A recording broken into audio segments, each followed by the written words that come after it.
उत्तर प्रदेश में योगी आदित्यनाथ सरकार के 10वें बजट में किसानों को लेकर अहम घोषणाएं की गई हैं। वित्त मंत्री सुरेश खन्ना ने विधानसभा में वित्तीय वर्ष 2026-27 का बजट पेश किया।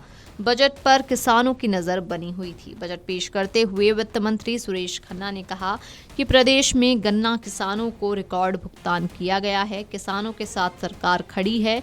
यही वजह है कि प्रदेश में रिकॉर्ड अनाज का उत्पादन हुआ है। कृषि उत्पादन में यूपी नंबर 1 बन गया है। विधानसभा चुनाव से पहले ये दूसरे कार्यकाल का आखिरी पूर्ण बजट है।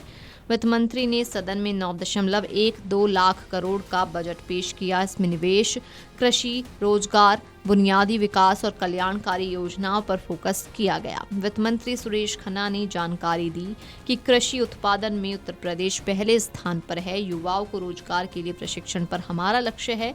यूपी में एग्री एक्सपोर्ट हब बनाए जाएंगे। प्रधानमंत्री फसल बीमा योजना के तहत लगभग लाखों किसानों को फायदा पहुंचाया गया। हमारी सरकार ने रिकॉर्ड गन्ना भुगतान किया।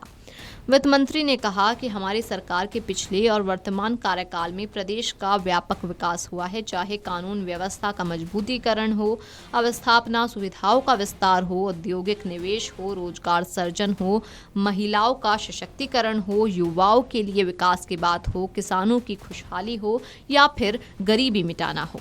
साथ ही महिलाओं और युवाओं के लिए भी बजट में कई ऐलान किए गए हैं। वित्त मंत्री सुरेश खन्ना ने कहा कि यूपी में 10 लाख युवाओं को रोजगार दिए जाएंगे। लड़कियों की शादी के लिए सरकार 1 लाख रुपए देगी। यूपी का इस बार का बजट का आकार 9,12,696 करोड़ रुपए का है। पिछले बजट की तुलना में 12% बढ़ोतरी हुई है।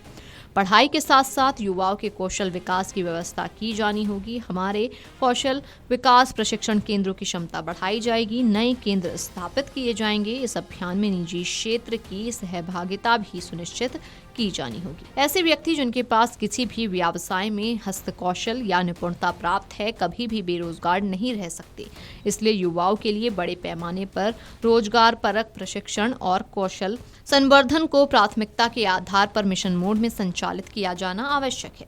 एक तरफ जहां अर्थव्यवस्था में पूंजी निवेश और अवस्थापना विकास का महत्वपूर्ण योगदान है, वहीं प्रदेश की युवा जनशक्ति को रोजगार के अवसर प्रदान करने, उन्हें रोजगार के लिए सक्षम बनाने भी उतना ही महत्वपूर्ण है। कुल मिलाकर योगी सरकार के बजट में किसान, महिलाओं और युवाओं पर पूरा ध्यान दिया गया है। साथ ही प्रदेश के डिजिटल एंटरप्रेन्योरशिप योजना पर कार्य किए जाएंगे।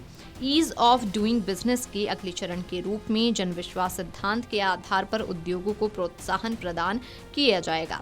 इसमें रजिस्ट्रेशन, लाइसेंसिंग और बाकी कार्यवाहियों को और अधिक सहज और सुगम बनाया जाएगा। Video desk amarujala.com। अगर आप ये वीडियो YouTube पर देख रहे हैं तो हमारे चैनल को सब्सक्राइब कर बेल आइकन दबाएं और Facebook पर देख रहे हैं तो हमारे पेज को लाइक करें।